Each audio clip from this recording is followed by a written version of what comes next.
Ooh, it's going to be hard. Huh, kids? This is going to be hard. Okay, we don't need that one. We just need this one.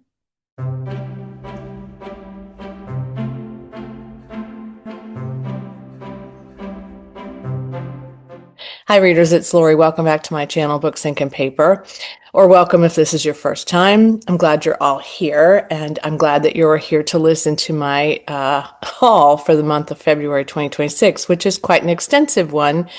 It is 11 books. I actually got 12 because one was gifted to me by my library for the library read, but I'm not going to share that with you because I think I'm just going to give it right back to them because I didn't get to go and I didn't even get to crack it open. So there you go. But some of these were gifts, some of these were pre-orders, some of these were books that my partner wanted to get for herself, but I'm including them in the haul because I'll probably read them too. And so it's not quite all books that I purchased, but it's close. So let's just get started. And I bought a few digital books too, but I'm not going to tell you about those in this video because it's going to be too long.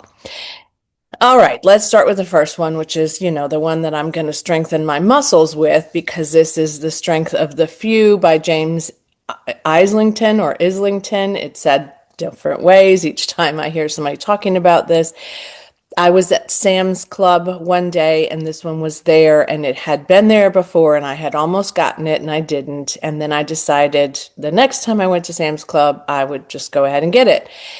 This is Hierarchy book number 2. And so I already have book number 1, which I pulled off the shelf so you can see it as well. These are not small books. Neither of these are small books. This one with the glossary is 721 pages, and I'm sure that one's close to that as well. This is about a boy, young boy, man maybe, named Viz Telemus, but I may be pronouncing that wrong. And the hierarchy still calls him Viz Telemus, and they still, as one, believe that they know who he is. That's all I'm going to tell you in the synopsis because I don't want to read any more of the synopsis either. But we know from the synopsis of The Will of the Many that, and if you've read it, of course, you probably know that he is coming into this learning experience, but he doesn't present himself as who he really is. So that is that. And I hear a lot of great things about these books and a lot of people have talked about them. So I just, I caved. It was super cheap though at Sam's. I got to tell you, it was like $12 or something. And for a book that size, that's incredibly cheap. I mean, truly, it was way cheaper than anywhere else I was looking. So then I got Book of the Month Club books and I got 3 of them. And normally I don't do that, but 2 of them were books I really wanted. They were highly anticipated for me. And I had to buy a book that was on the regular, like these are the ones for you to choose from in order to do the add-ons. And so I just went ahead and did that. So let's share it with you, the book that I had to purchase in order to get the rest of these, but I'm not sad about it, I have to say. Mary Kubica's It's Not Her is also one that I have seen, read the synopsis, enjoyed it, thought it would be good. Mary Kubica is a very well-known, very prolific author. I'm not sure how many books she's written already, but her books have been translated in over 30 languages. And she lives outside of Chicago. So there you go. She might live where I lived because I had some friends growing up whose last name was Kubica. Just saying. That would be crazy, wouldn't it? Okay, I need to reach out to Mary Kubica. So this is a stunning discovery, a shocking investigation, a truth no one could have imagined. So Courtney Gray goes off on a vacation. It looks like they're at a lake and there's a pier, and it sounds like in the synopsis that everybody there is family and they're all having a great time until they're not. So she finds the lifeless bodies of her brother and sister-in-law. Her teenage niece, Reese, is nowhere to be found, and her nephew, Wyatt, is asleep upstairs unharmed. So the police come, of course, and there are some things that are revealed about Courtney that maybe she would rather were not. And so then she determines that she will try to figure out what happened. So I guess so that she isn't, the person they arrest. It sounds great. People are talking about it a bit, and it was, it was one of the selections. So we'll see if this one works for me. It's not terribly long. but it's, probably popcorn too. So there's that. But then these two were the ones I really wanted. So in the same vein as mystery thrillers, I've talked about this one before, Alice Feeney's My Husband's Wife. I really love Alice Feeney. As generally speaking, I like them all a lot or love them.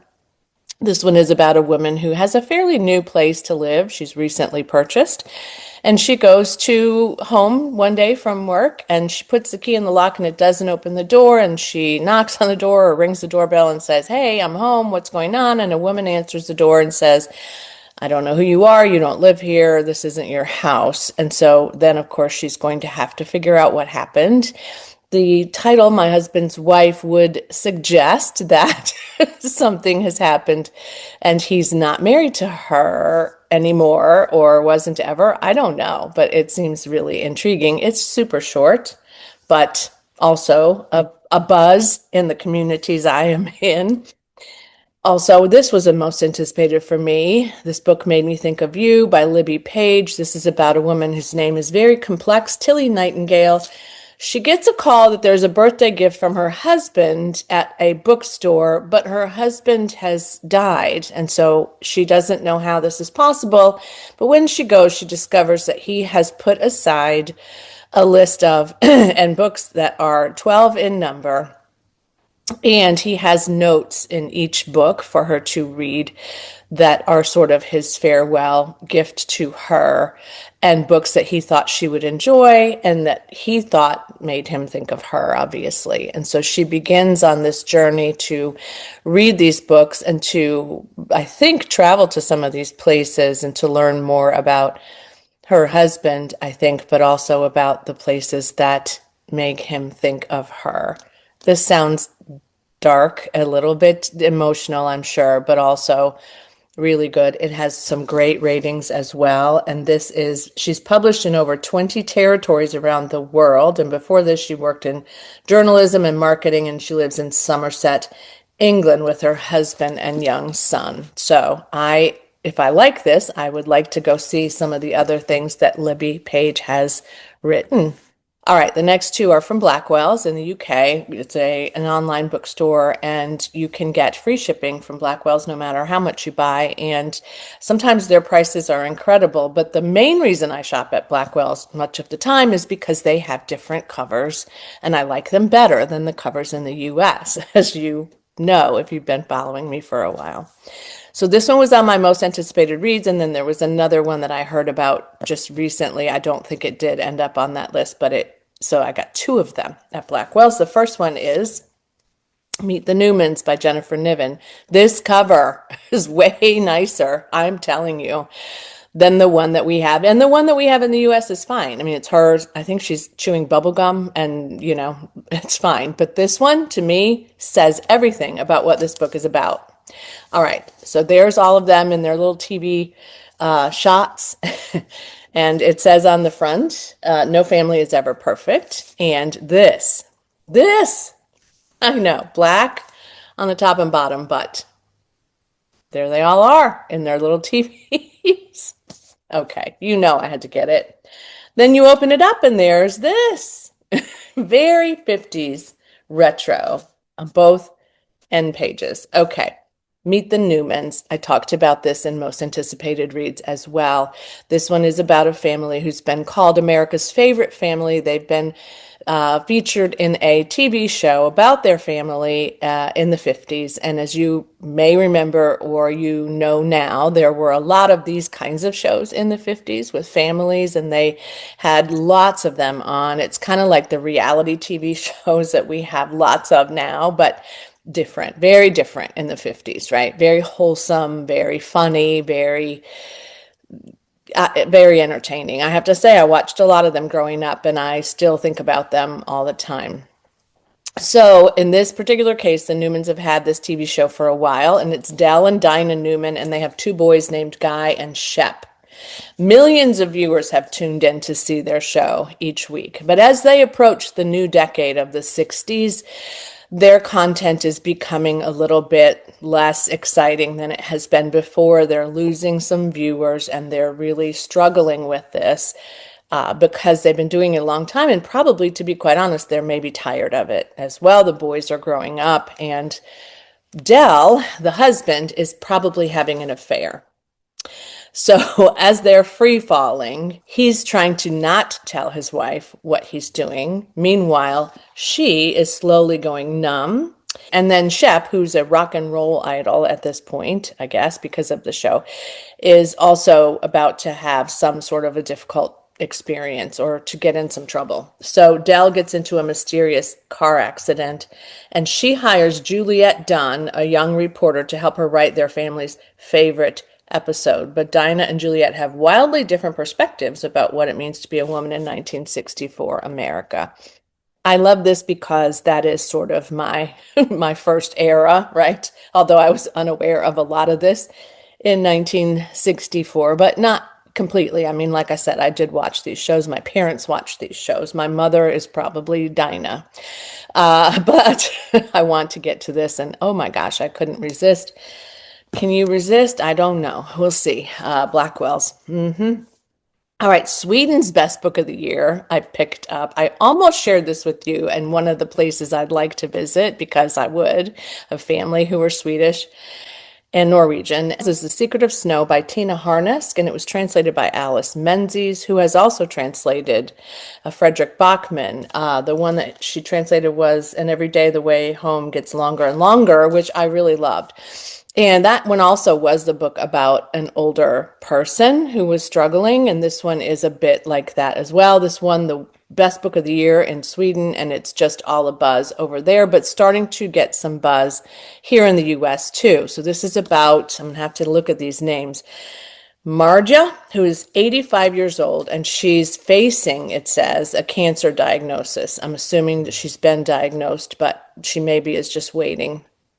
But meanwhile, she's not ready to tell her husband about this, but she's looking for somebody to take care of her husband after she dies. So she's an older woman, of course. And then there's a young man named Kaj who recently came into the village, and he's married to or engaged to Mimi, and he's mourning the death of his mother. So one day he opens a box that belonged to his mother, and he finds something that was made by the Sami, which are the indigenous people of Scandinavia. And he unlocks something that he will never forget and has now changed his life.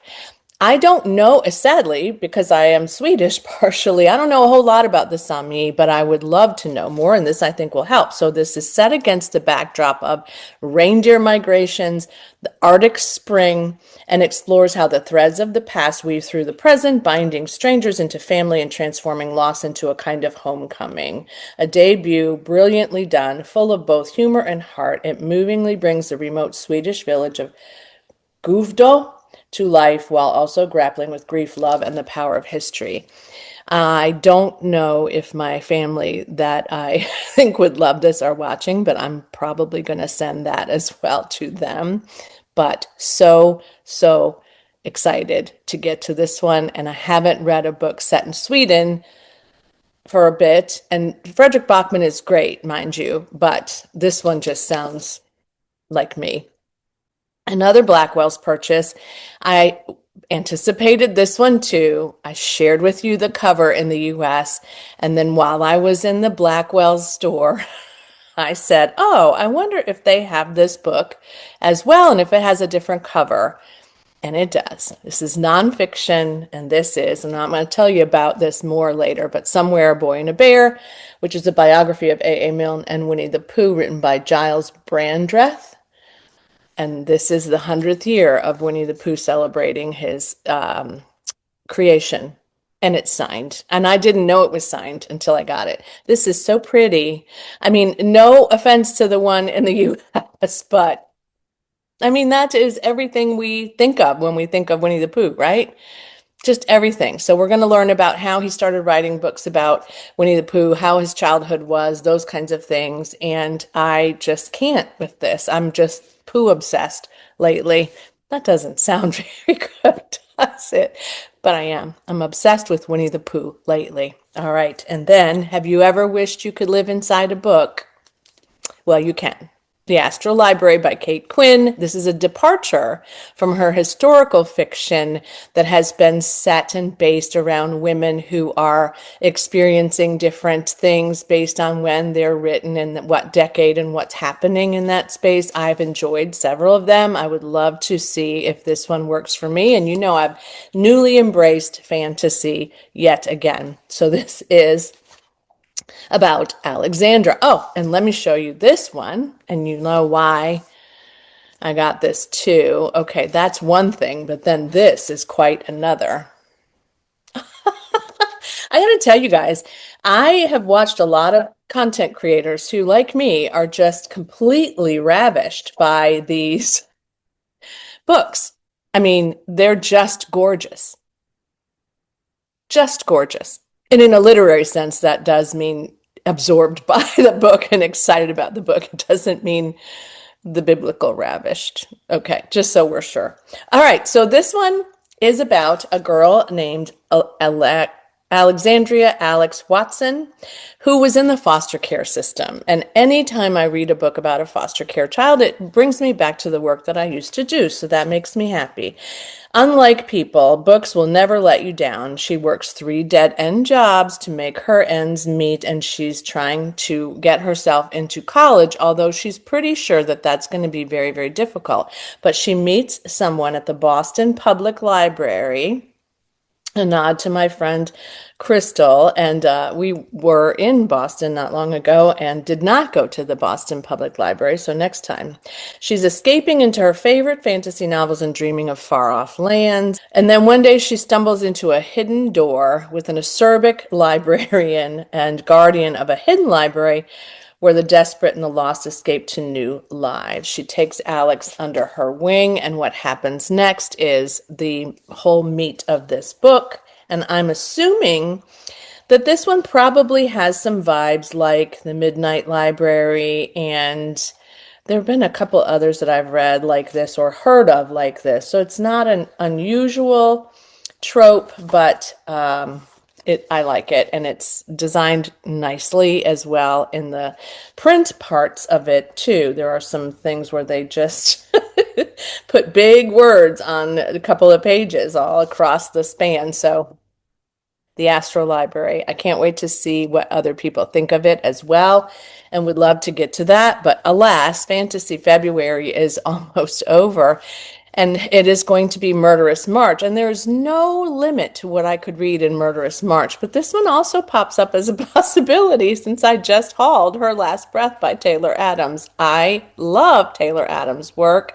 There's nothing he's written so far that I haven't loved. Her Last Breath is the newest and the one that I anticipated as well. This one is about Allie and Tess, and Tess is kind of the quiet one of the two of them, and Allie is an influencer, probably on social media, and is very loud and boisterous. She's very, comfortable talking with people. So they're caving together on a little getaway, and caving has always been like I've been in caves in different states with my family, and it's always been a little creepy for me. I think it could be really creepy. I'm sure this can too. So Tess and Allie are on their little journey, and they meet up with this other guy, and Tess is very shy and she's not going to really communicate with this guy, but Allie, of course, is going to get a little bit sharp and a little bit boisterous and a little bit maybe uncomfortably um, difficult. So she insults him, he retaliates, and Tess is trapped inside of a narrow crawl space, hundreds of feet underground, trying to stay alive. So why Tess is the person who's then put in the cave, I don't know. But because Allie's the one that angered this guy. But I don't need to know. I just need to read it and hope that it's really, really good. There's lots of buzz about his other books on the back of this, but no blurbs about this particular one. However, I think this is about his, um, is this maybe his fifth? One, two, three. Maybe this is his fourth. I don't know. But anyway, got it. All right. Then the other day, right, not long ago, Lisa and I went to Barnes and Noble, and I had a gift card that I received from the points of my work Visa card that I use for different work expenses. And it accumulates points, as you know, some of these do. And then you end up, with a card that you want. In this case, I picked Barnes and Noble because it's right up the street. And so we agreed I would get one and Lisa would get one. So this is the one that I got, and this is the one I did not have in this series, The Impossible Fortune by Richard Osman, and this is a Thursday Murder Club mystery, as you can see, and this one came out at the end of last year, I think. Let me not tell you the wrong thing, though, because I was thinking about getting it last year, and I didn't. 2025, I don't know if there's a month here or not, but I have not read but one of these, so I have a lot to go. I know. So I'm not going to tell you a whole lot about this either, except that the Thursday Murder Club mysteries are based on these people who live in this retirement home for older folks, and they have become friends. And I'm certain that each book they become more and more close to each other. But also in book one, which is the only one that I read, they stumble upon something that seems like there's a lot of mystery around it, and it's possibly not what people think it is. And so they come together to start to investigate and talk to people and try to figure out what happened. Meanwhile, one of their club is ill, very ill, and her husband is taking care of her while all this is happening. And so that's a bit of a part of the plot too. I love that they have this same kind of setup for all of the books, and I love that I own all of them in hardback now, which was important to me as well. And so, yeah, a lot of people love this series. I did love it a lot. I was very intrigued by it. I did watch I think was it a series or a movie that was made for TV? I think it was a movie. We watched that and we enjoyed that too, but I think I preferred the book more. And yeah, it was good. It was really, really good. And then Lisa's Choice was also an exclusive edition with some sprayed edges on it as well. This is Elfie by Gregory Maguire, which is the book about Elphaba during the wicked childhood that she has experienced. There is another one coming out for the other main character in Wicked, but we got Elfie because it was actually on sale and it's an exclusive edition. So this one also has beautiful, this is sort of a theme this day, beautiful end papers. And Gregory Maguire's hit and miss for us, I have to say. I enjoyed Wicked very, very much. And then I tried another one after that, and I wasn't getting into it, which is the second one is Son of a Witch. I do still want to get to it, but then I've now said, oh, I probably should reread Wicked, and maybe I should not because I just don't know that I'll have time to go on with this. But I also have some other ones that he's written, including some that are more for young adults or for middle grade readers as well. But I haven't gotten to any of those. We just started kind of collecting him. And as we started collecting him, some of the work, according to Lisa, has not been as top notch for her as Wicked was. So she did decide, though, that she wanted to try this and see if she likes it. And I love this cover, and this edition is great. So I'm really happy that she got that. And will I get to it? I don't know, but I wanted you to see it as well because I think I talked about it too in a video recently, but I'm not sure. Am I ever sure? No. Too much love and life and beauty in the world, and also some kind of challenging days as well. So it sometimes impacts our ability to remember certain things that are really not that important to us in the first place, right? If we can't remember it, it might not have been that important. And that is true for me a lot of the time. So thanks for watching today. Let me know what you hauled in the month of in the month of February, and whether or not you've hauled or decided that you'd like to get any of these. Let me know if you're also a Blackwells fan, because I just think that that place is incredible. They have another sister store too. I can't ever think of the name of that one either, but either way, you can't go wrong with those folks because they have great selections and they have, of course, better covers in many cases. Sometimes not, but in many cases they do. Let me know what you're thinking about reading in the month of March because it's coming up. If you're doing Murderous March, I'd love to hear what you're reading for that. And as always, happy reading. And I'm going to try to pick this stack up and take a photo of it now. So, bye.